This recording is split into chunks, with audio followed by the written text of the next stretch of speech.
Tarithal and Spoogy here. It's an S tier week in Mythic Plus, and 9.1 is on the PTR. This is episode 12 of the Depleted Key podcast. Well, it was a good week for us. I know it was a good push week, and you and I actually did a key together, a 16 HOA with tons of time left. Yeah, we did. I think we almost two-chested that one, didn't we? Yeah, and that's the first time I've actually gotten to heal on the Druid in a little bit. I've been boomkin for about 2 weeks because for the raid, and then I think every dungeon I got into the past 2 weeks is, I've been sliding in as a boomkin, and because we have other healers coming in, so kind of had to relearn how to do all that. And you were throwing me a new route on top of that. Yeah. I'm actually surprised how well the dungeons have been going this week. I was kind of nervous going in. It seemed on paper like an S tier push week, but at the same time, the last time we had a spiteful cycle, I don't know. That's the one where it seemed like we did the Sanguine Depths. Yeah, we got done with the third boss. We looked at the timer, and there were like 6 minutes left, and it seemed like nothing really went wrong per se. So I kind of had that mindset going in. I'm like, oh, okay, it seems like a good week on paper. We'll kind of see with the spiteful, but yeah, I mean, this week for me personally, I did a 18 hulls, I did a 18 DOS. We attempted a 19 Sanguine Depths, which we did not time, but we got pretty close. And pretty much all my characters have, 2 options at least in the vault. My Demon Hunter had 10 options, or did 10 dungeons, and so it has the 10 dungeon option. And then even my little 200 eye level bear was doing a 17 mist and timing that. So isn't bear just awesome, dude? It's so much fun. Like now that I've played on it, it's just like it's memey in a sense, but like just the entire kit. Like if you're utilizing the entire kit, dude, it feels so good. And that's what I've been trying to tell you, because yeah, they're super tanky. From a healer standpoint, they're one of the easiest ones to heal as far as like just being able to read them, Yeah. But on top of that, like what I was trying to tell you earlier, and I don't know, it's just one of those things that you have to get in there and see is like the skill ceiling for those guys is really high. Like you can go in and just be a good bear, doing the bare minimum, but like all the other things in the kit that you can weave in is what really makes the bear, because it's fun to do as well. Like you bring so much to the table, and it's fun. Like I don't know, it's just my favorite tank right now. Oh, absolutely. And it was kind of funny. We did that 17 mist. Yeah, we got to the last boss. Yeah, we were a little short on time, and we had the 2 packs right before the boss to do. Mm-hmm. And someone's like, we could just like drag it on the boss, and it's like, yeah, screw it. So I just ended up using my major cooldown, right, and just thrash. And I dragged both of those ad packs on top of the boss. And dude, it was like flawless. Like I don't know, it was super clean. Yeah, that seems like a good pull to do, because the boss itself really doesn't have much going on at the very start of it. Mm-hmm. It's one of those fights that gets, requires more attention the further you get into it. Once you start, really remembering your patterns and where you step and whatnot. But yeah, so that's pretty cool that you got to do that. Yeah. The Sanguine Depths, though, did y'all finish it? We did. We'd actually finished it, and it didn't turn into IO because we did end up spending probably an extra like 15 minutes on it over the timer. But yeah, we had a little bit of trouble on the first boss. We ended up 2-shotting it. And then the third boss this week was just essentially one-shotting people as well. So I think that one took 2 attempts. Was that the hallway boss you're talking about? No, I'm talking about the one that does the iron spikes. Oh, okay. Yeah, gotcha. And I think I had that critique of that dungeon maybe 2 weeks back. I think Sanguine Depths, like everyone fears the second boss, right, with the ads, because the ads just do that pulsing AoE and it's just difficult to deal with. But at the same time, I think the third boss is actually the hardest boss in the dungeon, especially as it scales up, because you have the Tank Buster, which hits insanely hard. And then right after the Tank Buster, there's absolutely no downtime. And immediately you have pulsing AoE while everyone has to run around and dodge everything. And so I think that's actually the hardest boss in the dungeon by far. Yeah, I can tell you that as healing it, that boss was always so stressful for me, which I don't think I've done anything higher than a 15 as a healer. Mm-hmm. But nobody gave it attention. So like I kind of internalized it, like, okay, this really sucks. But everybody was, more worried about other mechanics or other bosses. But that pulsing AoE with the big hit right afterwards, and then you don't have too much time to really do too much because you have to run around and pick up those little orbs yourself, so you don't get one shot. It keeps you just really busy.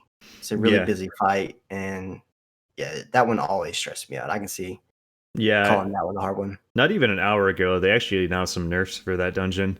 And that boss specifically, I don't think it's a nerf per se, but there was a chance that it would cast that AoE ability twice in a row. And I guess that was actually a bug. It wasn't supposed to do that. And so that's one of the fixes in the dungeon. They're fixing the ability to cheese some of the stacks in the Venthyr Covenant ability. Well, just the jar that you can open up. Right, you click it. I know. I can see the jar in my head. I just don't know the name of it. Yeah, so the jar that you open up, people were cheesing that, and I actually witnessed that firsthand this week. Where there's a spider toy that has like these little astral spiders that you can throw out, and the toy itself, when the spider toys died, it would actually count towards your stack. It would count as if an enemy was dying in the vial and the blood on the ground. And Right. so, yeah, it looks like they're fixing some of that, and plus they're nerfing some of the abilities. You know, it's going to do less damage, and I don't know if that's going to make that dungeon less irritating, but I think it's moving in the right direction. Okay. Because I feel like that dungeon is just way harder than the rest of them still. Well, they also added in, the little shining radiance that the tank can pick up and put down during the last hallway gauntlet. Right. They also put in that it'll remove bleeds now, including it'll get rid of Grievous, which is awesome. That hallway in particular is super stressful on those Grievous weeks. So that's really cool that they added that. Yeah, and I'm kind of wondering if that'll work with Necrotic as well, which, speaking of Necrotic, next week is Tyrannical, Bolstering, Necrotic, and Prideful, which is probably literally the worst week on the calendar. Yeah, and because Bolstering by itself is just going to slow everything down. But we've come up with pretty creative ways to dealing with Necrotic. Mm-hmm. But I think the Bolstering and Tyrannical itself is just going to just be a fun killer. Because Tyrannical, the boss fights slow down, they stretch out, you get extra mechanics, and then the bolstering itself slowing down. So it's just going to be just a real red light week, in my opinion, which I don't see many people pushing too high keys. Well, it's funny because that's actually the week where we got our 15 Sanguine Depths, and I know we've referenced it a couple times, but we've actually gone back in the cycle now completely, and this is the cycle where we actually did knock out that 15 Sanguine Depths for the first time, and I think we also did a Plaguefall. Yeah, but you also had 3 druids in that run, so it really, really helped out for being able to put the trees down and kind of space those things out. But it's great that we've kind of come full circle from that. Yeah, for sure. We've got that KSM and kind of moving on to other things now, which I'm proud of you getting the 18 and getting close on that 19. That's kind of cool. Yeah, that would be the first 19. I do have a 19 mist that I did, which of course it's missed, but yeah, I'm starting to go through the checklist. I've got probably 3 more 18s completed on time, and then I have another 18 completed on time, but it's on a different character, which is unfortunate than my main where I'm trying to accumulate all the IO. And then I've got a couple 17s under my belt, and I think the biggest one that I need to catch up on is actually Plaguefall, which is surprising because that's one of the easier keys to do on a high difficulty, and I just haven't had a group for it. In fact, I tried to do it today. I jumped into a random pug, and I was tanking it, and it was going flawlessly until the second boss. And if you recall, on the second boss, the doctor puts out that slime that has a timer, right? And if you don't kill the slime by the time the timer expires, then it blows up. Right. And this group, for whatever reason, just refused to attack that. And so we ended up wiping on that, and immediately the healer left.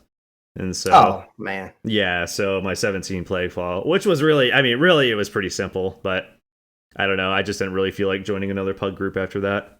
No, it's hard doing the pug. Out of curiosity, what eye level is the bear now? So it started the week at 200, and I think I misspoke earlier. I don't think we actually did time that 17. If we might have. If we didn't, we were like super close. It might have been 30 seconds off, but yeah, it started at 200, and I know we did time a couple 16s on the bear, and I got some pretty good gear out of that. I think I got past 2 or 3 210 pieces, and I think I ended the week at 208. And okay, but still starting off at 200 and knocking out multiple 16s. Yeah. Okay, and you finished the 17, whether you timed it or not. That's still pretty good.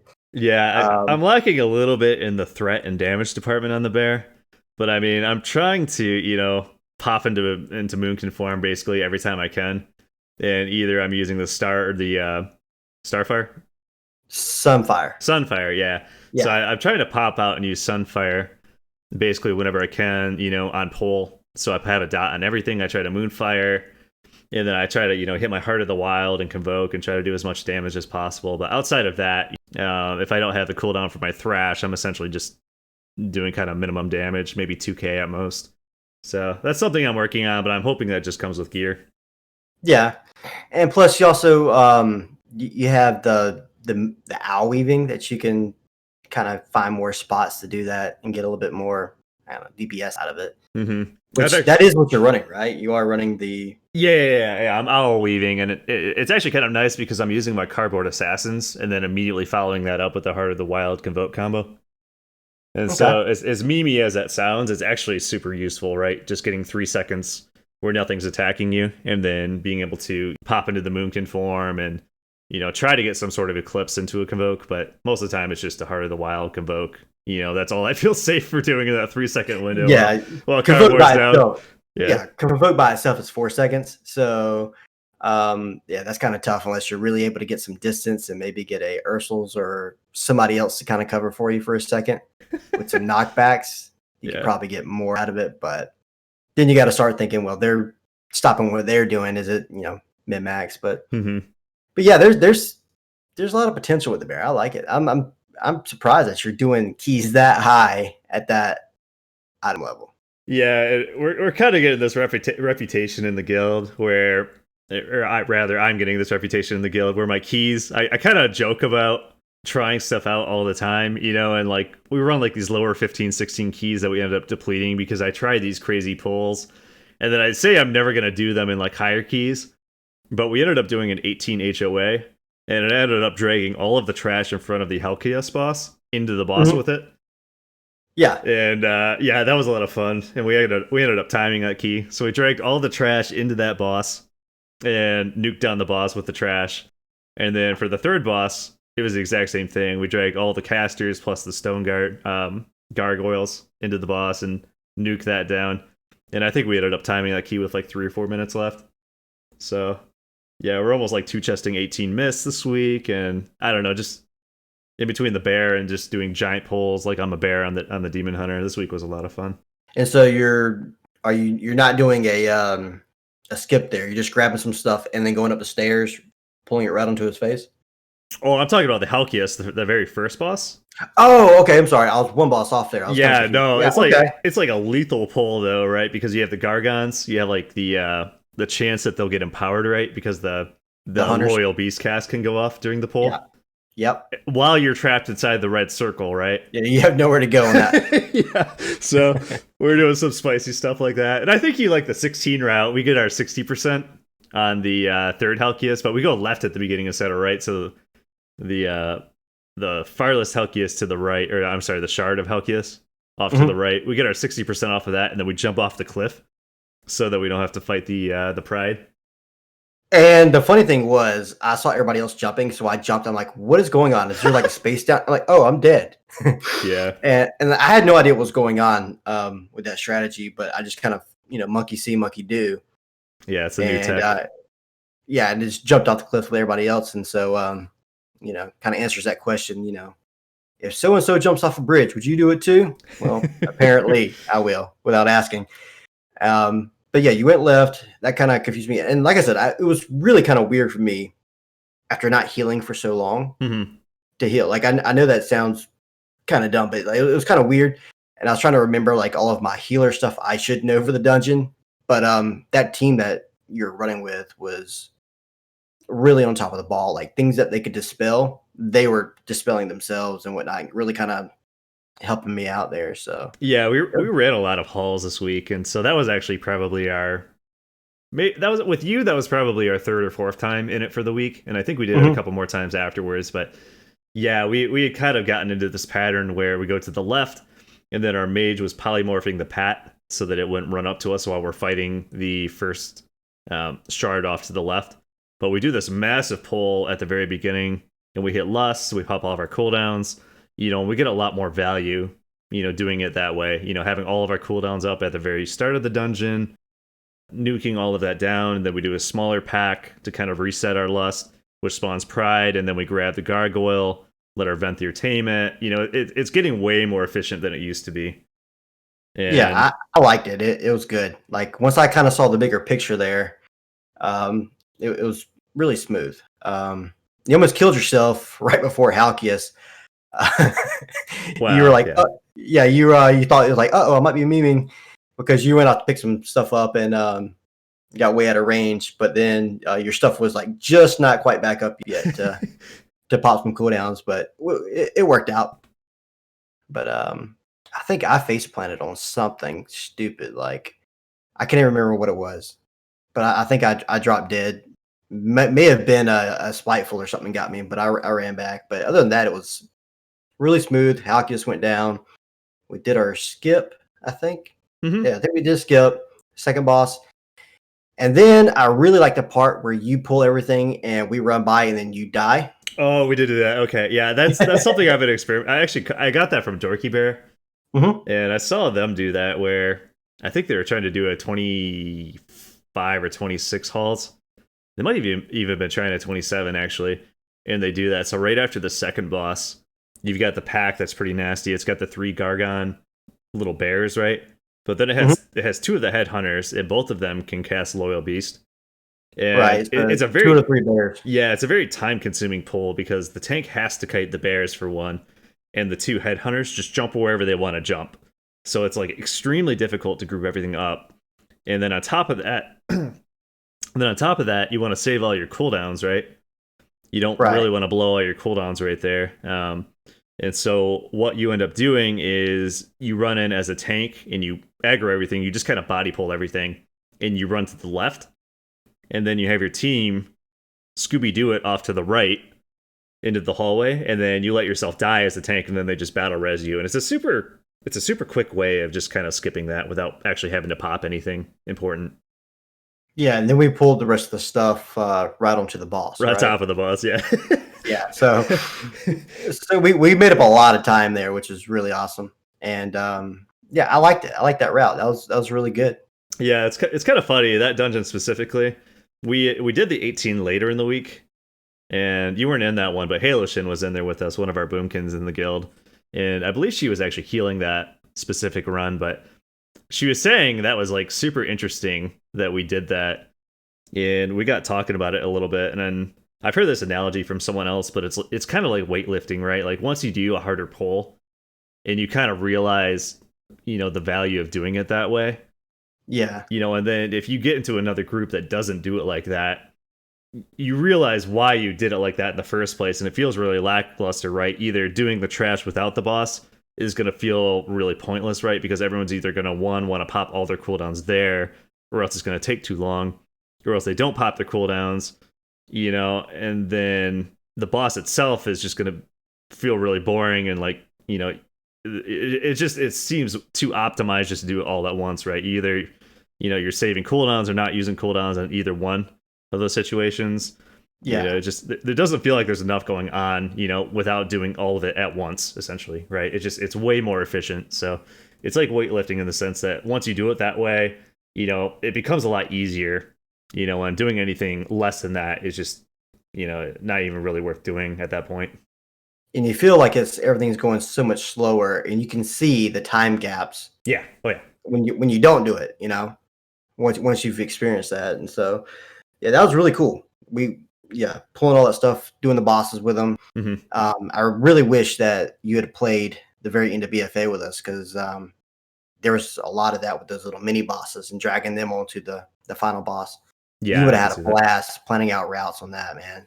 That was kind of crazy. Yeah, I'm sure. That's one of my favorite things about this expansion so far, is just all the route exploration. Like I know you've said you think it's kind of a stale, expansion for routing, but at the same time, a dungeon like Halls specifically, there's like a million ways you can run that.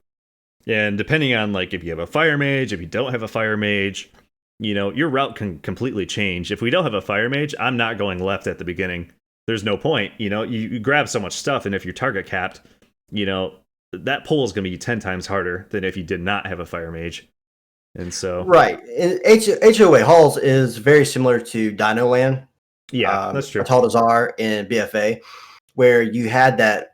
It's more of an open dungeon, and it reminds me of the Mechagon one as well, where you had a little bit of variability there. And so, in my opinion, that should be like the future of M Plus. I would like more dungeons like that instead of linear. There's a few of them that we have where spires you get like a little bit of variability, but not. I mean, it's like a left or right. It's like Mhm. pick, and obviously one route is a little bit easier than the other one. I think the left is a little bit easier with some of the packs there. Right. But I like being able to have that open. Let's go get this boss. Go over here. Get kind of plan it out and have variability because more fun, but also it keeps it fresh because you're going to see things that you didn't even think of when you run with other groups. Yeah, I'm skipping a little bit ahead here, but the new dungeon has been released, or not released. The new dungeon has been announced, and people have actually glitched into the new dungeon on the PTR. Yeah, I saw Asmongold actually did that. Yeah, and it does look like there's a lot of different pathways to get to different places. So I'm wondering if there is going to be some interesting routing there. And obviously, I mean, they haven't announced it, but you can assume they're going to break it into two different dungeons for Mythic Plus at some point, just based Yeah, off the that's what historical. they've done with Karazhan, and that's what they did with Mechagon. Right, So right. I'm hoping that they don't stretch it out too long.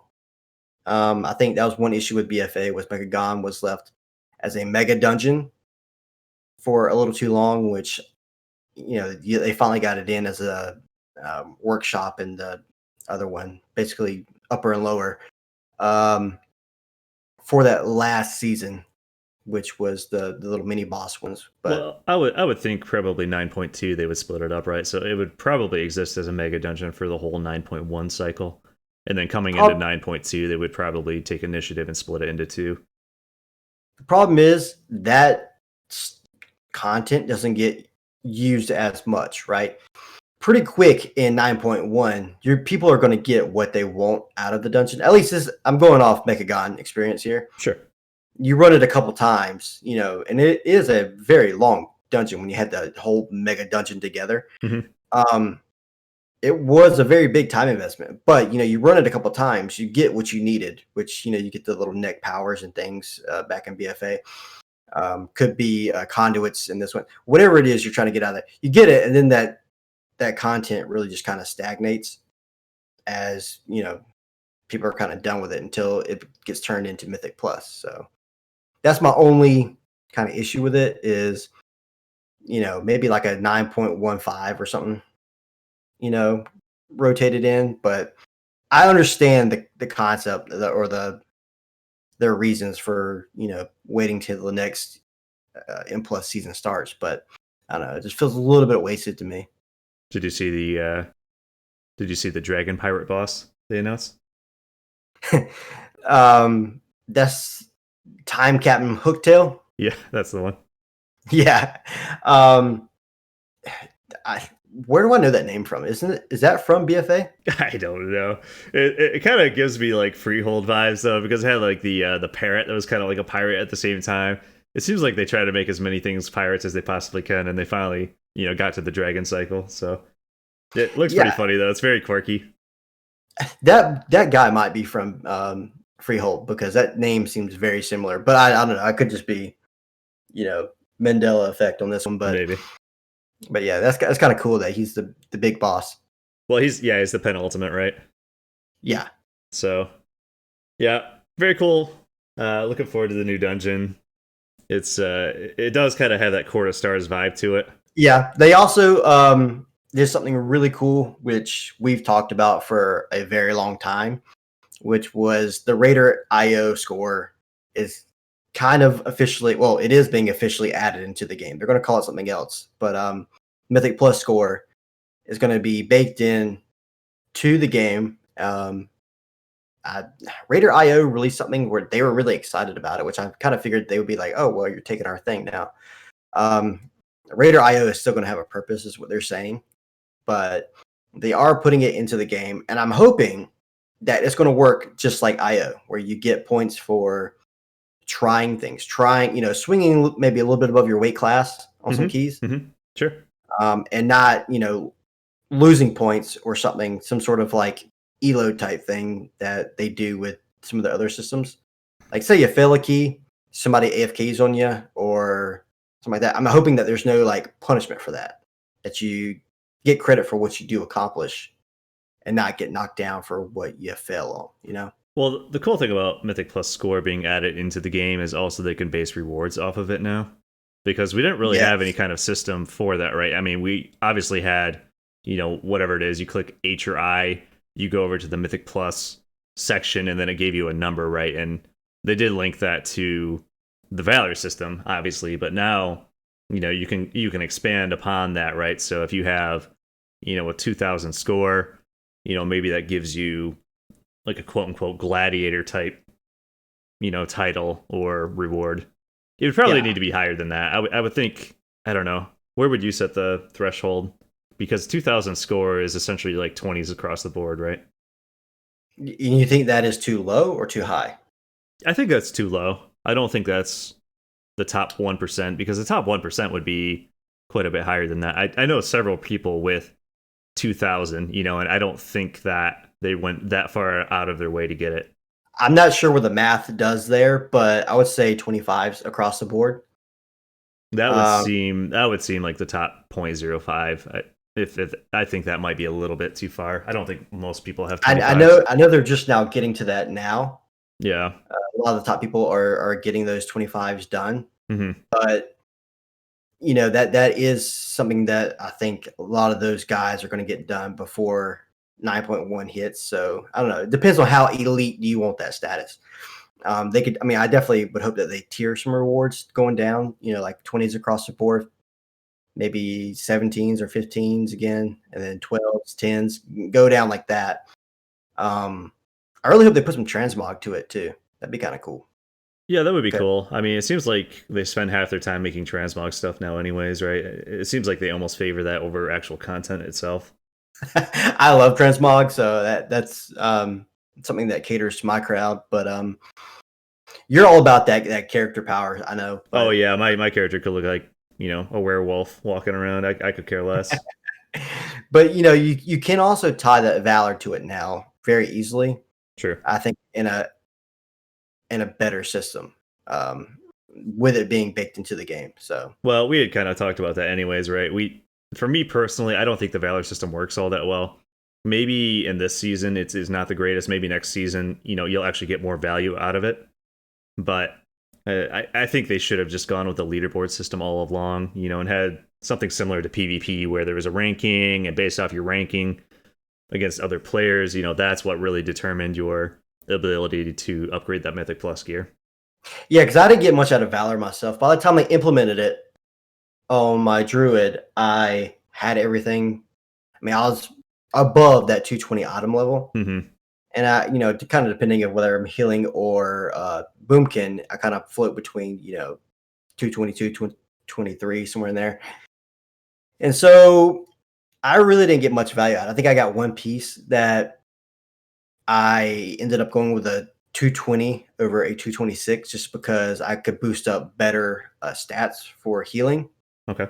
But other than that, Valor was pretty much useless for me by the time they implemented it. Now, if it's something that is from the start there, I could hmm probably get much better use out of it. But I don't know. It really was kind of a lackluster. I don't think they will change their system. I hope there are Mythic Plus additional rewards for Mythic Plus, but at the same time, they're actually, if you look at PvP scaling for next tier, Mhm. and it's not officially confirmed, quote unquote, but Wildhead has data mined that apparently PvP gear is not going to scale in PvP situations, and I believe that's happened in the past, right, in previous expansions. But Right. if you have, if you're wearing a piece of PvP gear, it's going to be essentially 13 eye levels lower than what it would be in a PvP situation. Maybe even higher, maybe even more than the 13. But essentially, PvE gear is now going to be best in slot for PvE players, and PvP gear is now going to scale up in PvP situations, making it best in slot for PvP players. So I think that makes sense.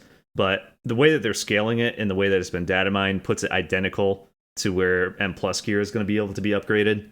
So Yeah. I think rating is going to be the end game gearing system for PvE, where PvP and M plus is essentially going to be equal, in a PvE situation at least. And so that is something that they've struggled with ever since they took resilience off the gear, Mm-hmm. was putting that PvP stuff in the game and not requiring PvE players to go get it, which with the 233 weapons, that was, kind of dumb in my opinion. Yeah, I for me personally, I think the PvP system, like everyone was like, oh, it's great for PvP players, and I agree, sure, but I think considering that most of my character's gear, so my Demon Hunter and my Windwalker Monk, both of them love versatility. So in order for me to be best in slot, I have to do PvP, right? Yeah. And based off of that, my Demon Hunter is Kyrian, so I'm not using the Hunt. And so I haven't even bothered going into arenas with it. And so, yeah, it's not wearing the best in slot gear, but the Windwalker Monk's pretty close. We did. If we were PvP players, we'd be talking about this from a totally different angle. Sure. But we're not. Yeah. So no, I think it makes sense that the raid should, the raid is very difficult, right? Especially if you're doing high end, end boss mythic raiding, right? If you're knocking out like the last 3 bosses in mythic in the raid tier, that should be your best slot, right? It doesn't make sense that PvP, right. The reward just wasn't there this tier for raiding, which doesn't make sense at all. Just from a design standpoint, there really isn't that much incentive to actually go into the raid itself. Well, there's 2 big problems in my opinion. Mm-hmm. One, they tried to fix, which was the insanely low drop rates, right? I didn't mind that. As long as it's equal, I don't mind that. As long as everyone is gearing up at the same speed, I don't mind that at all. And that's why I didn't like PvP to begin with. Well, PvP, you can go in and you can get a lot faster. Right. But, okay, so toss that one aside. You still have, they took out the raid sets. Sure. And so I'm not saying that we have to have raid sets. I'm just saying my drive to get some of that gear really wasn't that high because there really wasn't anything really interesting that changed up playstyle or gave you a big boost. Mm-hmm. So the gear was, to me, lackluster. On top of that fact of it really wasn't dropping that much. Well, what's interesting, it's funny you bring that up, and I don't know if you've seen this yet, but the new raid is going to drop gear with gem slots that are raid specific. And I believe the raid itself is going to drop gems that only work in the raid gear. And they have some interesting effects on them. Like, you have a chance to throw like an absorption shield on a target, right, as a healer, which is really strong. Wow. Or you have a chance to throw like a plague, a swarm on the enemy, to do extra damage.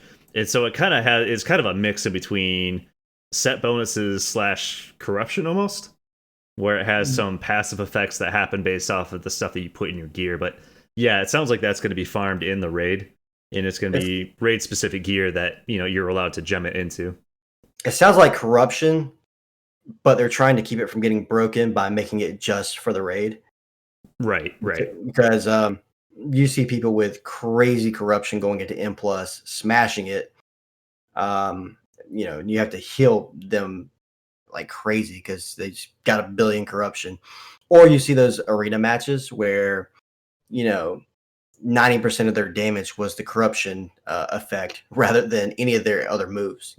Right. I remember getting irritated. We had a friend, or we have a friend rather, and he and I went into the last raid tier. Was at Nyalotha. We went into Nyalotha, just a random heroic or normal group or something like that.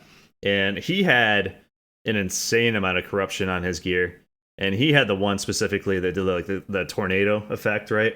That hit like a truck, and I could not hold threat off of him at all. Both of us went in as tanks, and I could literally not taunt off of him because of how often his corruption would pop off. And it was one of those things where ridiculous. Yeah, it was one of those things I just didn't play enough where I didn't have any on my gear, and I literally could not hold aggro off of him. And both of us were playing demon hunters, and so it just gets insane with some of the stuff that they do. I think they're going in the right direction though, making it turn off. But it's gonna be kind of interesting going into M plus because you're not gonna have any of that. So Well, you in could have. theory, I don't know if it doesn't work outside of a raid situation, but I know it can be acquired in the raid situation, right? I would be very upset if it worked in PvP. It might. Yeah, it might. I don't know.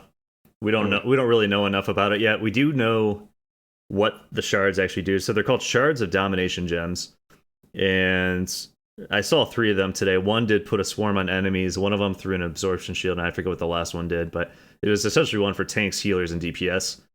And yeah, they were showcasing like a back piece. They had like a special gem slot for it to be slotted into, and I don't think there was a requirement listed anywhere in subtext, right, that showed that it had to be just specifically for the raid.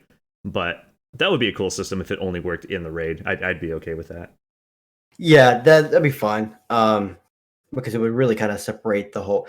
I feel like if that was true, they're really trying to separate the PvP PvE gear, Mm-hmm. and I'd be happy with that because I hate having to feel like I have to step into one or the other, you know, Mm-hmm. to boost the other one up. Well, I mean that's essentially what we had to do as PVE players. We had to do that this patch, right? So maybe they're Right. flipping the role and making the PvP players go into the raid, right? Well, there you got more bodies for rating then, you know. Well, yeah, I mean, Yeah, not that'd be the best outcome there. But they are adding new Torghast levels. Did you see any of those? I saw the new models, and in PTR testing, actually, Torghast was closed. From my understanding, you couldn't actually test the new levels, or you haven't been able to yet. It's not like 9.1 on the PTR is done or anything like that. They're constantly adding things to the build, and so it's possible that we just haven't been able to get that far into the testing. But yeah, there's new. It looks like there's gonna be new bosses, new Torghast levels. I'm not overly excited for that. For Torghast? Well, all of that in general. I don't really care for Torghast that much. I don't. They're adding 40 new renown levels, and I'm not really looking forward to having to do that on a weekly basis again. Oh no, I kind of thought we were past that. Nope, you got to do renown again, and there's 4 new soulbind slots, and which will be unlocked via your renown level. So is the tree going to extend out more? Yeah, Or is yeah, it- okay. yeah, it goes down more. And actually, that was open this week for the 9.1 PTR testing, which I did take part of. But yeah, you could actually go into your soulbind before the raid and play around with some of those. They had them all unlocked for you. But yeah, every single soulbind tree has a guaranteed potency unlocked. Hmm. And then I think there was 1 finesse and then 1 defense. But then there's a new ability at the very bottom for every single tree. And And I know. Go ahead. well, I was gonna say, and I think what they tried to do was, if it was a highly offensive tree, the very bottom, the brand new ability, I don't think they were trying to make as offensive.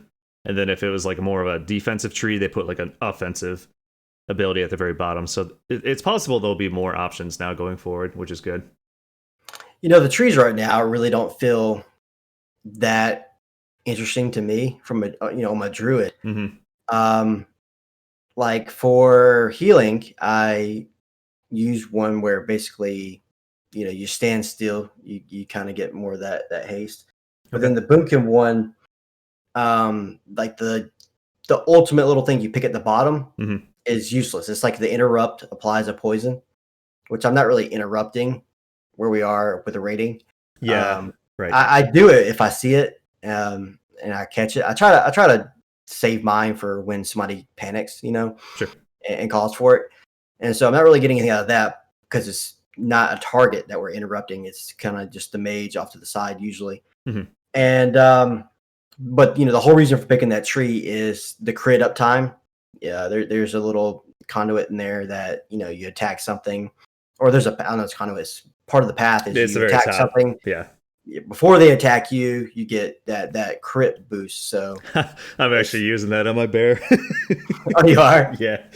Well, it's actually good because I believe just 1 or 2 rows down, rather 1 or 2 major rows down, it gives you a movement speed bonus on top of that, which is actually pretty good for bear. And especially if you're like convoking right off the bat, right? Moonfire and then Heart of the Wild convoke. It makes your Convoke do a lot more damage. So it's actually not that memey. It's actually pretty good for bears. Yeah, that's pretty good then. For Mythic Plus, at least specifically. I don't think you would run that in your raid, obviously. You probably want to go more survivability. Yeah. They're also adding in new crafting requirements for legendary with new legendaries. Yeah, so on PTR right now, if you do your dailies, I think there's a low chance that you can get one of the crafting materials. And I think you need 20 of the crafting materials to actually craft one of the new items that's used to upgrade your legendary.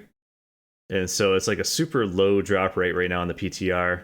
And people are theorizing that potentially, you're going to be able to actually put those on the auction house and buy your legendary right at the start of 9.1, which is going to be kind of crazy, actually. It sounds like you're going to be able to make a lot of money if that's true. Yeah, but it's kind of forcing you into grinding out dailies again, which is not too fun. Yeah, very no bueno. Is a soul ash still a requirement, right? So you still got to go in and No. do your Nope. No? Nope. Okay. So here's what we think is going to be the situation. So you are going to need soul ash if you want to craft a new legendary, which there are new legendaries, by the way. So if you do want to craft one of your new legendaries, you still need the 5200 or 5300 soul ash to put it all the way up to the 235 level. And then once it's at 235, you no longer need soul ash. You just need this new legendary crafting material. And so it also sounds like there might be a catch-up mechanic. So there's something called Mega Soul Ash, I believe, coming out. And it might just be something that they data mined that was kind of memey by Blizzard. But it sounds like there might be a new type of Soul Ash that gives you more value or something like that, to help you catch up on that legendary crafting. But yeah, rank, I forget what we're at now. We're at 4, right? So rank 5 and 6 are not going to require Soul Ash any longer. Okay. I've got pretty much 3, I think. I got 2 healing and 1 boomkin legendaries, and I think I've got them all ranked 4 except for 1. I probably need to go do some more Chorgas and top that one off before. But it kind of makes me wonder, like, do I need to go ahead and start doing that and stacking it up, or what? Well, you probably would want to, especially as a druid, because there are Covenant-specific legendaries. And specifically for the druid, people keep talking about this new legendary coming out for Night Fae. I guess it's going to put Moonkin Convoke down to either 1 or 2 minutes, which is pretty insane. But I think it cuts your mastery down, or it does something funny where the damage isn't exactly the same. So I think over the course of 3 minutes, you essentially get the same damage out of your Convoke, but you get to do it more often. What about the healing output? Is it also nerfed? I don't know. I'm probably wrong on that, and maybe it nets more overall. But yeah, people are saying for Boomkin specifically, you probably do want to farm some Soul Ash just in case it ends up being your best in slot. That could be interesting because right now it's a little bit wonky with Celestial Alignment because you got a 3-minute and 2-minute cooldown. And then you have for healing, it's actually a really strong cooldown. Sure. When things get really spiky, I'm more prone to hit that versus Tranquility. Okay. Just for the fact I can move around. Like a Mythic Plus, where you need a lot of movement and things. Convoke is one of my strongest moves there. Well, it would probably be your best in slot then, I would think, for M plus anyways, right? Because yeah, that's right. So currently Convoke is a 2-minute, right? And CA is a 3-minute. Right. Yeah, so yes, it does make it a 1-minute cooldown then. So yeah, potentially it could be the best healer legendary. And honestly, Resto Druids might be cracked coming 9.1. I'm hoping so. We weren't really the go-to healer for this tier, so and it's really got to do with our kit. And usually you start to see druids really kind of push everybody else out the way the deeper you get into an expansion. But that was also true with fire mages and warriors as well. So I don't know. Fire mages really took off from the start, strictly because of the target cap. But yeah, I'll tell you what, we did some raid testing on the PTR, and I know you weren't there, but we went in. So it was me plus 5 or 6 other people from the guild, and I did a little bit of networking before everyone logged on, and I found this other guild, and we essentially just merged with them and did our raid testing together. But we ended up bringing in a Resto Druid who was actually topping the meters over, I think it was a Holy Paladin. I think we had a Mistweaver in there, and I think we ended up having a Shaman in there as well. And I believe the Resto Druid was actually doing the most healing. Well, I can do that now. You see me Yeah, heal that's fair. That's fair. on Mythic fights, and it's not a problem with our output at the moment because I can beat, I think, anybody in the guild as far as like just a raw fight healing. I think, is I can beat just or be competitive with just about anybody. Yeah, The problem I would is say for sure. Yeah, there is no, we don't bring as much to the table as far as handling specific mechanics. We don't have that SLT, we don't have R mastery, things like that to really kind of smooth out damage. We can only deal with it afterwards. Yeah, and it's super important, at least where we're at in our progression, to bring that damage mitigation. And I don't know, I think the Druid output is insane when there's just constant ticking damage. And even Council, I think, is probably a good fight to have a Resto Druid if we weren't for healing it. If we were in like a 5 heal situation, I think Resto Druid would probably do insane healing, up there with the Shamans and probably even more than Shamans, at least on par, right? But Yeah. it's just the damage mitigation, and trying to 4 heal it, it's just so much better to have that rate cooldown. And there is, this week specifically, we got to test 2 bosses on the PTR, right? So we had the Terragru, which we can talk about that in a second, but there's a second boss, which was very Sludge Fist in nature. And it was called Guardian, the first one, which I believe is the 7th boss in the new raid. And it has a lot of just very quick damage spikes. And so I could see that being another situation where, you just want to essentially probably bring 4 healers and you want them just to have insane damage mitigation, right? Over something like a Druid.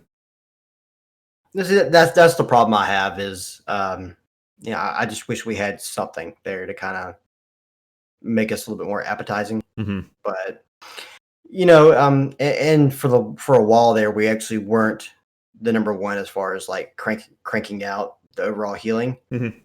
So you had Paladins, and at the very beginning of the expansion, you had Paladins and Disc Priests. Not only brought more to the table, but they were actually putting out more throughput too, which was really annoying. So yeah, well, I think Disc Priests are technically still king. You just have to have really good ramps. As long as your ramp timings are correct, I think Disc Priest still technically reigns supreme. But they are getting nerfed in 9.1.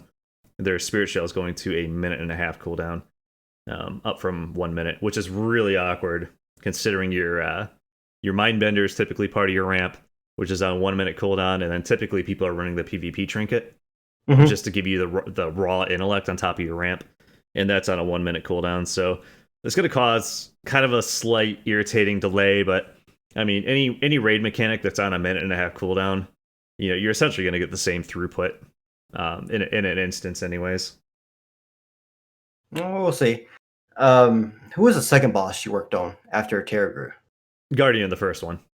So that's yeah. So that's the one that has like the huge damage spikes.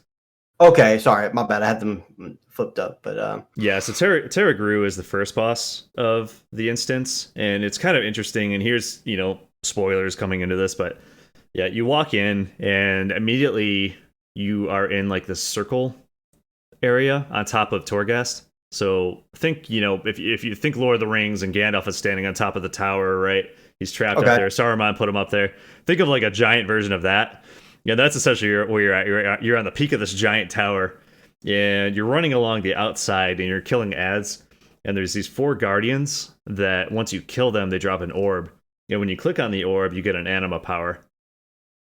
And so, yeah, so it's non-class specific anima powers that you can pick from, and you do have the ability to re-roll them into whatever you want. Essentially, it's a little bit time-consuming to have to do that because you essentially kill the ad. There's like 1 anima orb in each corner of this circle, which there's no corners in a circle, but each edge of the circle, in 4 different directions. But yeah, you essentially, you click on the anima orb and you get 3 options, just like in Torghast. You pick the ones you want, and then if you want to re-roll, you have to go to all 4 orbs individually again, is my understanding. and So you get one anima power from each for the orb. You get oh, four, okay. yeah, Four total. you get 4 anima powers in total. Okay, I got you. Okay, that's And cool. yeah, the fight itself is pretty easy. In fact, I forget how many attempts it took. We didn't quite understand the fight going in, and obviously we were just kind of in a pug group, right? But Right. we actually had a 1% wipe, not knowing what the boss was going to do in the last 10%. But yeah, in the last 10% of the fight, the boss does this enrage. He takes away all of your anima powers, and he literally one shots people. So the last 30 or 40 seconds of the fight, you're literally just kiting it the best you can. That's all you can do. And it's actually kind of funny. It's kind of cool in a sense. But yeah, you're essentially taunting it back and forth, trying not to get hit. If he hits you, you literally get one shot, and you just try to delay that as long as possible while burning down the boss. You say on top of the tower. The first thing I thought of was the Lich King fight. Yeah, kind of. Yeah, there's like a room in the middle where he's at. And there's like this little bridge thing that goes to him. And there's 4 different entrances, so you could walk in from essentially any section of the tip of the tower. But yeah, there's like a ring along the outside. There's some trash you got to do. It's very aesthetically pleasing, I'll say. That's good. That's one thing I'm looking forward to. It looks really cool. I mean, it looks like a nicer version of Torghast, which going into Torghast for the first time, I always thought, I'm like, man, this would have made a really cool dungeon. Like if I just, if I didn't have to do all the stuff that doesn't increase my power level per se. Yeah. I think you could actually split it up and make some pretty cool dungeons out of it, right? Yeah. And yeah, it looks really cool. And the platform for the Guardian of the first one, which is the other boss we tested, that was very cool as well. So I'm really looking forward to testing out the new fights and seeing what it has to offer. I'm really glad that we're not going to have to stare at red anymore. Well, potentially. Which was oh man, because that was the whole theme of the Castle Nathra. It was all that red. Yeah. And we had a buddy who was playing, and he's colorblind. Mm-hmm.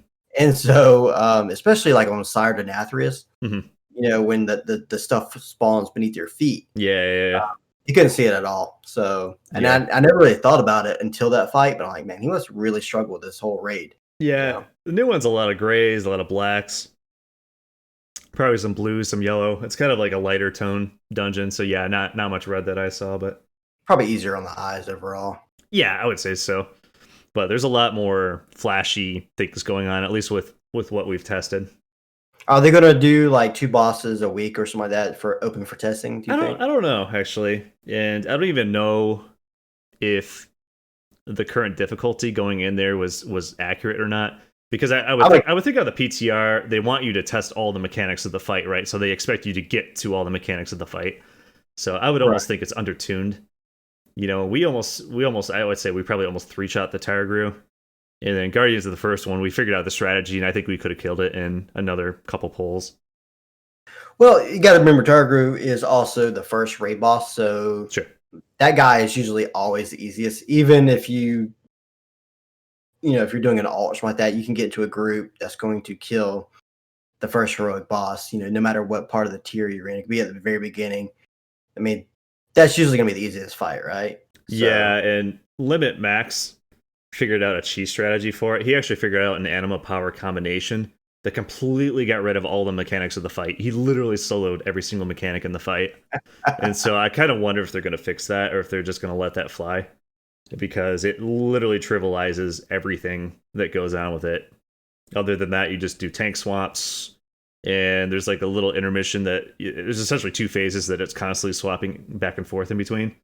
Yeah. And you just have to do that correctly. But other than that, yeah, I think it's going to be super simple. And what difficulty was it? Heroic. Yeah, it's heroic. Okay. And then on top of that, I don't think people are going to care about this fight at all anyways, from like a parse standpoint because of anima powers, right? I mean, it's RNG with the anima powers unless you spend, unless you waste your raised time, going back and re-rolling for the perfect combination every time. Yeah. But yeah, I don't think people are going to care about the Targrew at all. I think it's just a meme boss.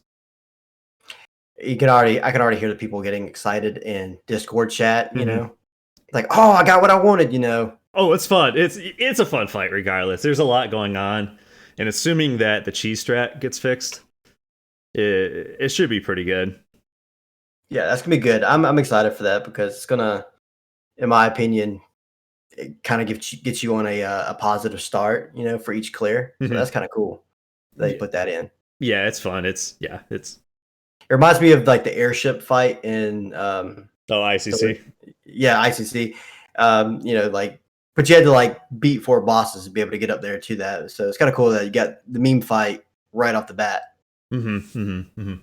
That's pretty good. But speaking of raids, Sure. this week we got quite a bit of progress, in my opinion, done. Um, I think we're at what 70 wipes now I on don't know council. if we're quite at 70 yet. I think we're pushing high 60s. It seems like we do a ton of attempts, but I don't think we quite hit the 20 attempt mark. This at least on Thursday we didn't. I think we do about 20 a night. Okay, I can see that. Which yeah, I guess that would put us around 70, which sounds like a lot of wipes, but I think according to Thick, the average guild takes about 120 wipes to down council. So I believe we're actually ahead of schedule, as bad as that sounds. But yeah, we did get a 5% wipe this on Thursday, and on Tuesday we had a 7% wipe. Which And was heartbreaking because it was so close. And I didn't even realize the boss was so close because there's so much madness in phase 3 that goes on yeah, there that I is. didn't even realize the boss was that close. Yeah, But it's kind of insane. We've been kind of discussing internally, well, not really internally, but we've been talking to various raiders and, in between Thick and I, who are, essentially the raid leaders. And we kind of come up with a strategy, right? We've kind of been thinking about, the repeatability of this boss. And going into tomorrow, we're going to change up the strategy just a little bit. I think we're going to essentially try to nerf it from 50 to 0. We were trying to be, this week when we were working on it, we were trying to be methodical about it, and mhm. essentially kill gargoyle number 3 that happens after, the 50% intermission. We're killing gargoyle number 3, and then we're having our boomkins continue to focus on the waiters, and we're doing attendant, and then number 4 we were kind of judging based on the health of the boss, exactly what we're going to do with it. And I think what we're going to end up doing is just immediately, we're going to probably save all of our battle pots for it, and we're just going to nuke it as hard as we can. Forget the waiters, just everything on the boss. Kite gargoyle number 3. Obviously we have to kill the attendant when it comes out, but other than that, it's attendant and boss, and it dies or we die. You say handle the waiters. I haven't talked to the third boomkin, but 2 of us were just strictly starfalling Yeah. and not doing anything else. Now there were a couple times where you guys specifically called out, "Hey, stop on the boss, work on the waiters." Hmm. Then we were doing it, but other than that, the only thing I was putting out there was Starfall for the Yeah. waiters. Yeah. I was not dotting them up with Sunfire or Moonfire or anything like that. So, Yeah. um, So we kind of have, kind of the textbook strategy for it. Before we go into Nicholas, we try to hold DPS and kill an attendant so we can kind of phase it cleanly, and have this big burst window for Nicholas. And I think we're just going to say screw that. After doing the research and looking at other people's kills, I think we're just going to essentially zerg right through that. We're not going to hold DPS, and we're just going to push as far as we can, try to get Nicholas to 50% as quickly as possible. And I think the only time we're going to hold DPS is try to get Gargoyle number 2 to spawn right before the intermission. But other than that, it's just going to be a Zerg fest. to And me, this fight almost was like very RNG because just the order of events that could happen depending on the phasing and things. Like, in my opinion, the worst thing that could happen to us is we get a dance mhm, where we all have to go to our spots, and then immediately after that, we have dance recital, right. which you know was always really really rough. We're still struggling with dance recital. That seems to be like one of our biggest holdbacks as far as like spending our time that during the night is we lose people to that. Yeah. And then the next, and then we get deeper into the fight and we don't have beat reses or, we left somebody down for a little while. So we're kind of a little bit behind. I don't know. It just, that seems to be like one of the big, you know, cliffs that It's we have to scale. it's so hard from a raid leading perspective too, because that's just something you can't fix, right? That's literally just a gamer check. You just have to, people just have to do that correctly at this point. And I was guilty of that too at the start of last raid. Kind of adjusting to, I was healing and then I was tanking and then I was healing again. I just kind of had to get my timings down, everything like that. I think I died to Dance Recital once, but Yeah, yeah. I definitely died one time. The whole pack moved out, Mm-hmm. and usually I just immediately move out with the whole pack and then try to find my person, before that first little turn Sure. towards the steps. And we got to the backside of the boss, and I realized my person was like way behind the whole pack. So I started to go back a little bit. They died to everybody else's, the rest of the group's, crap they're living on the ground. Mm-hmm. Which, being separated from me, really didn't do anything for that. But then, I panicked trying to go back for him, and then I got cleaved by all this stuff. So I died. Yeah, it's one of those things, right? I watched the VOD. I always watch the VOD after the raid, and just to see if there's anything strategically I can improve on. It's not to like look at people and be like, oh, this person did that. It's really not for that. It's to look where we have repetitive issues, right? Mm-hmm. But I did notice that a lot. A lot of people actually do that, where they go way ahead and their partner's behind them, and then they essentially do a U-turn to try to catch up with their partner, right? But by doing that, they're essentially cutting off. Once they do catch up to their partner, they essentially just cut off their path forward, right? Because that's where all the red blobs are exploding. Yeah. And so, yeah, that's pretty tricky. And we Yeah. stand so far forward in the room too, right? So there's just not a lot of wiggle room there. Yeah. It got me that one time, and I felt silly about it because we just had a conversation about, guys, do the dance recital right. And then it's like, Yeah. 99% of the time, everything just goes nice and smooth. And then, right after we have a discussion about it, I fall over dead, and I'm like, oh man. Yeah. But then I had another problem that was separate. Was Tuesday, about halfway through the raid, whenever we took our break, Mm-hmm. I reloaded my UI, Mm-hmm. and it broke my weak R. Oh yeah. And so what happened was, it was no longer calling left or right for me. Mm-hmm. And then, I was still handling mechanic, and I wasn't dying to it until like phase 3. Everything's madness, and then all of a sudden I see people running, and I'm like, oh crap! Just because I didn't have that call out, and I died twice to it, which really annoyed me because we had some good pulls going on, and just a straight up broken weak R was kind of screwing me over a little bit. So I made sure I had it fixed for Thursday, and I don't think I really had any problems Thursday. Yeah. Our guild's really funny. So we raid for 3 hours, right? So we raid from 8 o'clock to 11 o'clock Eastern, and so we take our break right at 9:30. And it's always the second to last pull right before our break is always an exceptional pull, and then the second to last pull of the night is always exceptional. And every pull before and after that is never as good as those pulls. It always leaves me heartbroken. It's like every single night we're like that we've progressed on console, it's like, man, we're getting like so good at this fight, and then we just stop. Yeah, I when we went in Tuesday, our first couple of pools did not go that deep. No, they don't. They didn't go it, and I was like, this is gonna be rough. But then we kind of pulled it together. We were looking really good. We had that one really great pull, went on break, updated. I reloaded my UI, and boom, it was struggle bus for me the rest of that night. But then Thursday felt really good. There was some weird things happening Thursday, like I start away from the group with another boomkin to convoke, kind of get some extra damage there. Right. And as soon as the jump started, everybody just jumped all at once, and I blew up. Like, just fell over dead, which never happens.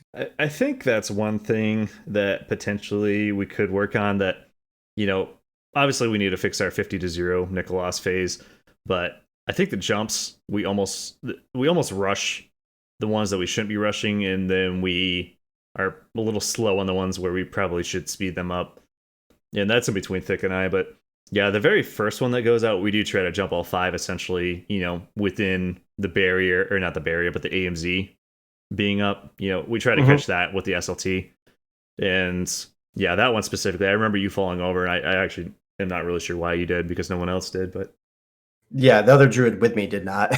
yeah. So I was kind of confused. I had no idea what happened, but um, and we're not out there for that long. We get we get the two RAS, two Star Surges, and then Dot and Convoke Hmm. after CA, of course, Yeah, and naturally. and then we're hauling into the crowd, and then we get up, and then boom, rest of the fight's going, and it's just I fell over dead there one time. I don't know, it's just random things that were kind of. We had some people that were like really speed demon, Hmm. and I say people, I mean like the entire group was together, but we had like a couple pulls where the entire group came around like really fast, Hmm. which they came in and to the rest of the groups with the buff still on them and cleaved a little bit. Yeah, yeah. It's interesting. It's our guild is really good about re-clearing content.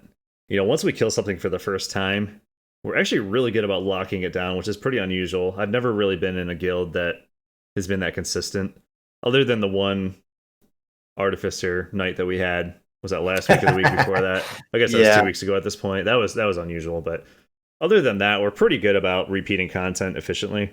Yeah, and I've got a feeling maybe even tomorrow we might just go in there and just absolutely destroy that boss.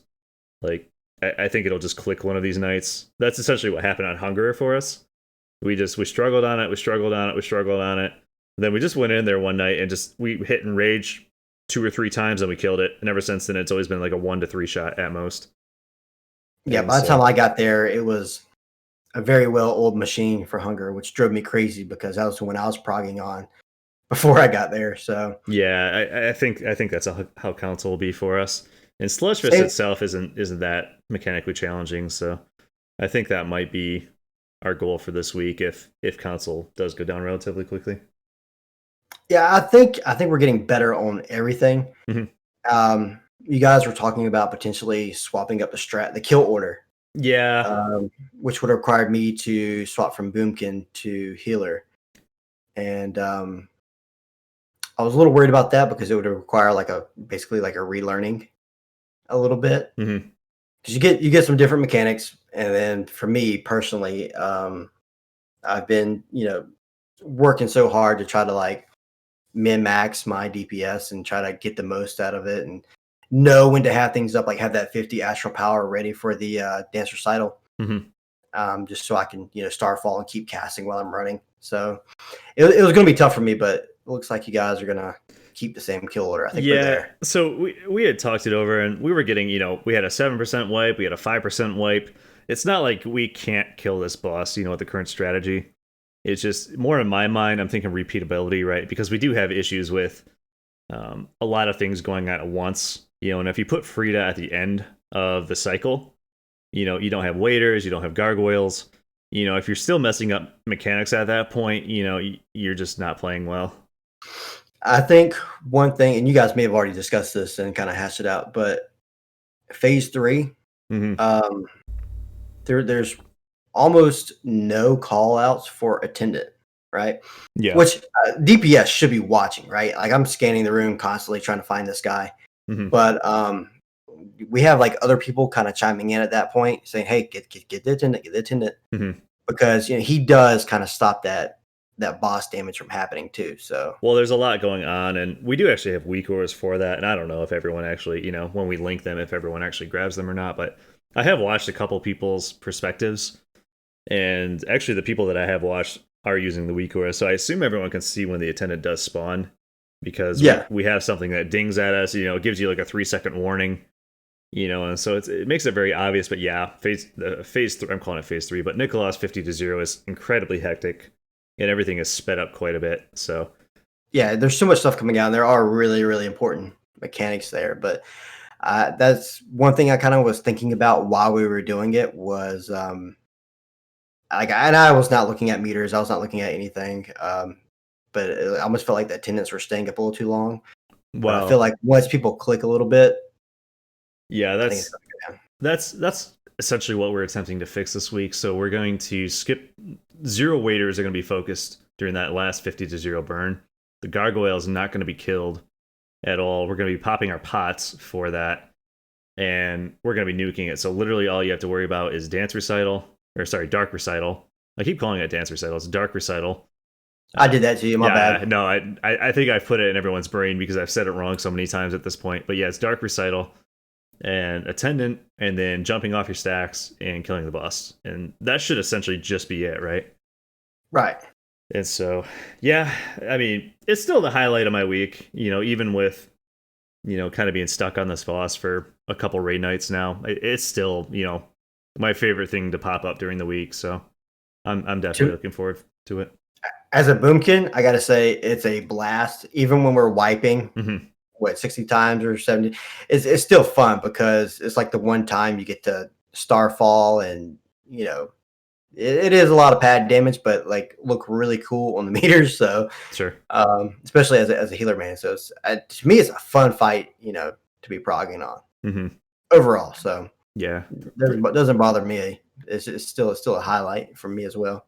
Yeah. So I think you guys have a lot more on your plate because the rest of us are focusing on what's in our lane. It's like kill the boss, tend it when it comes up, wait for your name to be called. Mm-hmm. Watch your weak R. You guys are, on the other hand, are sitting there having to, manage all that stuff, tell people when to jump. Wait, that person can't jump. They're running, all that stuff. So you get a lot more on your plate for that. Yeah. I mean, we're just trying to optimize the best we can, and try to watch as many other people kill it as possible. I don't particularly like killing, or I'm sorry, I don't particularly like watching like the quote unquote, world first guilds kill their bosses because I feel like they set unrealistic expectations for the rest of the guilds that go in there and try to do their strategies. So Yeah. that's the issue that we had like on Hungering, and um, even for like council, I don't necessarily go in there and when they say, this kill order is definitely the easiest, I kind of take that with a grain of salt because the average guild that might not be the easiest, right? You get rid of the waiters, you get rid of the gargoyles, and maybe that makes it a lot easier, for the average guild to kind of, set their priority damage correctly and all that kind of stuff. So yeah, just Yeah. kind of working through the strategy and trying to optimize the best we can while keeping in mind, the strengths and weaknesses of our particular raid group. That's kind of what we're working through right now, and yeah, it's still fun, and it's as long as people are still giving it their all on raid night, I'll be happy. Yeah. And you have a bunch of boomkins too, which makes this particular strat really appetizing. Yeah, I'll be interested to see how that 50 to 0% burn works out with a bunch of boobkins because that's definitely going to mess with your convoke. But I don't think it's gonna be too bad. Are you wanting us to just not starfall and just use all that, just single target damage? yeah, just straight single target. Yep. Oh, okay, yeah, that'd be good. No, I mean we do good phase one. Hmm. Um, everybody in the raid group is pumping DPS, but um, there's a few times where you've seen the boomkins up there, in the top in that phase one. I mean, obviously phase two and past or the second Stavros and on, Hmm. we shoot up because of those waiters. But for me personally, if you saw me at the very top of the meters, it was Hmm. strictly because my convoke went right. I, Um, I would think you still want to tag the waiters, right, just to keep your crit buff going. yeah, But yeah, mostly single target there. one problem that happened this week a lot was the angle that Four and I start the other boomkin Hmm.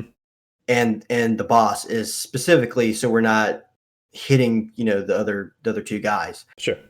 And the attendants were spawning in a really bad spot, which really nerfed our damage because they were spawning between Frida and the stage. Hmm. So they were really quickly getting to Frida, and our damage was not doing anything. And then we were like ranged from the attendant itself, Yeah, makes and sense. that happened like 4 or 5 pools where the attendant spawned on that side at the very start, which if the attendant starts left or right as it runs toward her, we light them up and the damage is still good. It's still, progress damage, I Hmm. guess you could call it.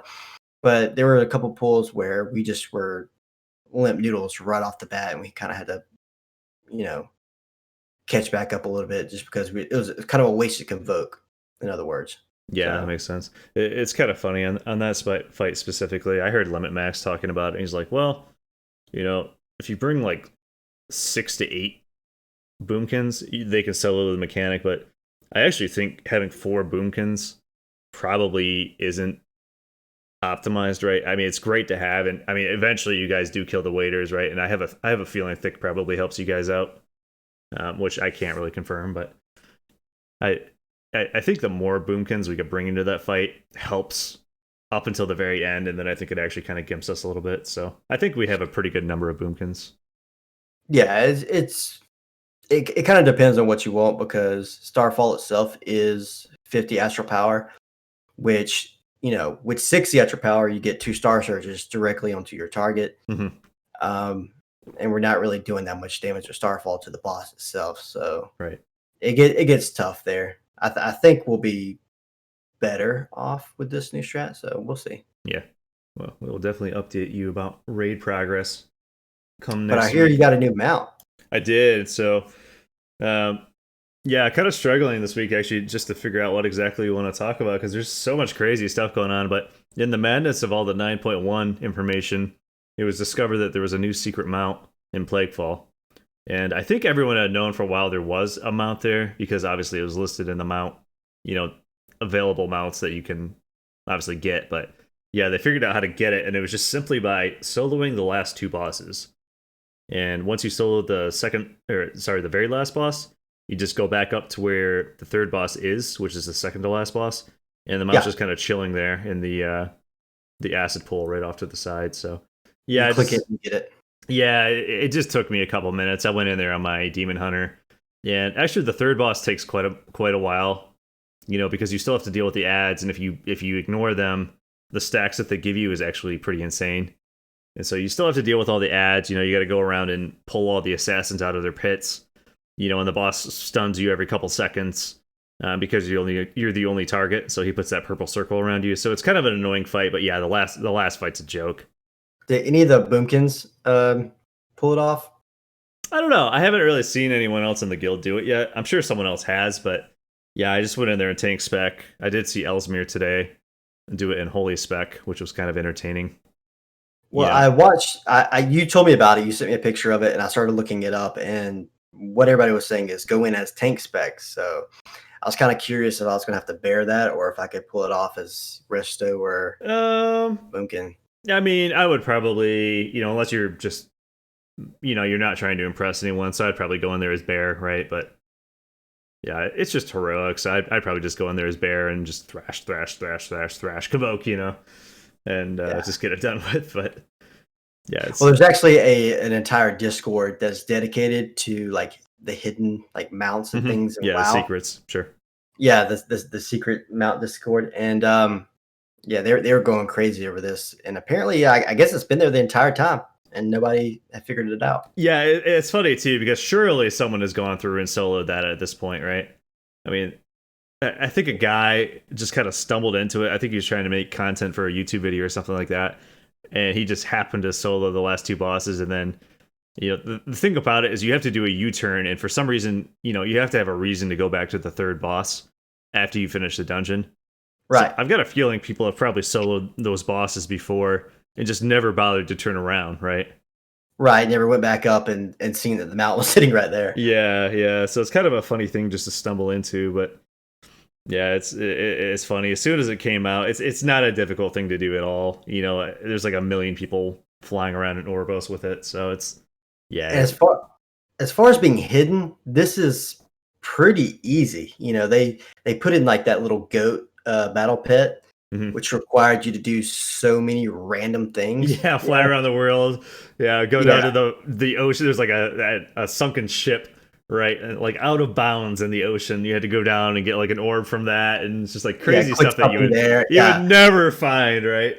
In a specific order too. Like if you did anything out of order, you had to start Yeah, all over again. right. And it is, put on, I don't know if that one was the necklace. There was, one where you had to do the necklace for the brain mount, and they go click certain things around the world.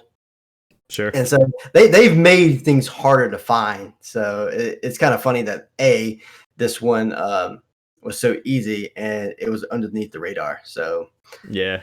kind of tricky that they had to U-turn. I'm a big fan of that though. Definitely a big fan of having some secret stuff like that in the game and making it not too complicated, right? I think that's Well, just kind of a fun side thing to do when you have a couple minutes. it reminds me of Destiny or Destiny 2, where pretty much so many of like the legendaries were just hidden like that. Mm-hmm. And like there was no way. Like I don't even know how anybody could, besides data mining, would ever figure some of this stuff out. Because WoW, they'll put in like little lore, like little books and things people read, or Sure. little quests that kind of leave breadcrumbs. Right. But I remember like in Destiny, it was like go to this dungeon, instead of taking a right, take a left, go through this door, immediately teleport out. Just random Well, stuff. I think there's still chests. I could be wrong on this, but I'm pretty sure there's still chests in Destiny 1 that people have not discovered. So Yeah. that's Yeah, pretty that game insane. is like the king of hidden stuff, in my opinion. Yeah, so that's very cool. But yeah, I think the more secret stuff they add into the game, that keeps people interested, right? It gives you extra stuff to do on the side, and casual or hardcore, I think a lot of people enjoy that content. Another thing they're adding that you particularly won't care about is in 9.1, you can actually transmog both sides of your shoulders. So you can have two different things. Which in my head, I was sitting there thinking about it. I'm like, how could I make that cool? Mm. And I can't right now, but on Reddit, there's actually a transmogrification subreddit that they sit there and these outfits these people come up with are just really cool. And these people actually like think about it. And, for me, I usually am like, the preset sets and things like that. I'm like, oh, let me go farm that one from an old raid and go get that. So kind of curious if people are going to use that. It's a weird thing they're adding, but apparently it's a big requested item. I never would have thought about. Yeah, I You can mean, have, yeah, you're right. I don't really care about that for myself, but you can have two different shoulders now. So I guess that's the thing. I do watch in the background while I'm working. I work from home, and while I'm working, I always typically have something on YouTube in the background. And I did stumble upon one of the Asmongold, transmog tournaments that he holds, and it's cool. I mean, it's interesting. It'll make a good video for me to watch eventually. So sure, go Blizzard. I've done the one that's in game. That little the trial of style or whatever. Yeah, that was actually really kind of fun. They just had one of those actually. Yeah, and I didn't compete in it, which is kind of maybe a little sad because I think they got some new stuff, some new sets you can get now. Mm-hmm. Yeah, for the longest time, I think until I maxed out my Druid's renown, I was using the Trial of Style leather set. I think I'm actually using one of them right now on my Demon Hunter. From the only time we ever tried that. It's like the black with like the little gold trim. Yeah. I was using that forever and a day. So there's actually some good stuff in it. Yeah. But yeah, it's kind of funny. We struggled really hard on what to talk about for this cycle or this podcast, just because there's so much stuff in 9.1 coming out, and we could probably talk for hours on the actual new content coming out. But I think we're gonna have to wrap this one up for the week. Is there anything else you want to shout out or? Yeah, go check out the YouTube channel. From there, you can find the Discord link. You can come talk to us, and we'd love to hear from you. Yeah, cool note about that. And we haven't mentioned this in the past, but there is actually a prompt on our Discord when we do upload new podcasts. So if you want to hear it immediately when it's out, that's a great way to be notified. Yes, sir. All right, with that, have a great week.